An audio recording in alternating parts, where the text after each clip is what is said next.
sky was unnaturally silent that day. Even the wind seemed afraid to cross the steppe.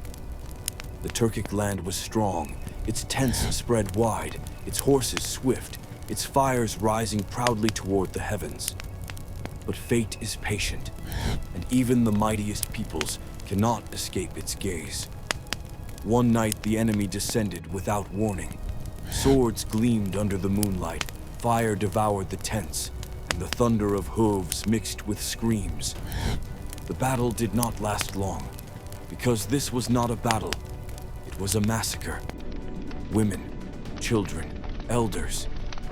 That night the memory of the steppe was written in blood. When dawn came, nothing remained of the Turkic land but ashes and broken poles. Yet fate never takes everything. At the edge of the battlefield, among the lifeless bodies, lay a child, too young to wield a sword, too young to grow a beard. The enemy spared his life, but not out of mercy. They severed his legs and left him to die. He will not survive, they said. Then they departed. Night fell. Blood seeped into the earth. Silence pressed down as heavily as death itself. And then, from the darkness, a shadow emerged. A female gray wolf, her eyes glowing beneath the moonlight. She approached the wounded child. She sniffed him. She did not turn away. This was no ordinary wolf. In her gaze was not hunger, but ancient wisdom, as though she had been sent by the heavens themselves. She licked his wounds clean, lifted him onto her back, and carried him deep into the endless steppe. That night, the fate of the Turks walked beside her. The gray wolf brought the child to a secret valley beyond towering mountains, a place cut off from the world, unknown to enemies, untouched by time. There, she nourished him. She fed him with her milk. His wounds healed, and years passed. The child was a child no longer. His gaze hardened. His spirit grew unbreakable.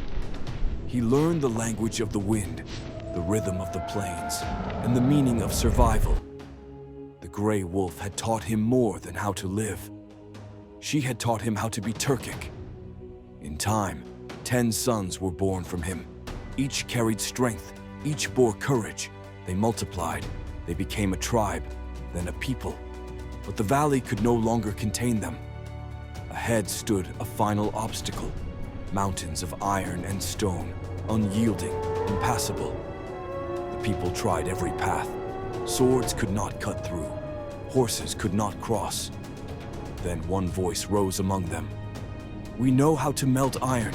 We shall melt the mountain." Fires burned day and night. Bellows roared without rest.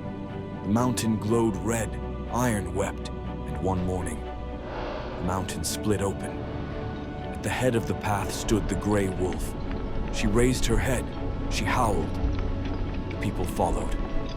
Beyond the mountains lay their ancient lands, but those who returned were no longer the same. They were a people who had known destruction, learned patience, and risen from ashes. The gray wolf led them forward. She showed the way. Then she stopped upon a hill. She howled one final time and vanished from sight. But she did not disappear. The gray wolf was no longer merely an animal. She had become the guide of the Turks, their protector, the symbol of rebirth. That is why, when Turks gaze upon the steppe, they see more than land. In the wind's howl, they still hear her voice.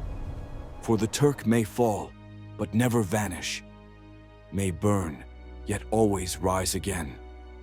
And at every rebirth, there is a gray wolf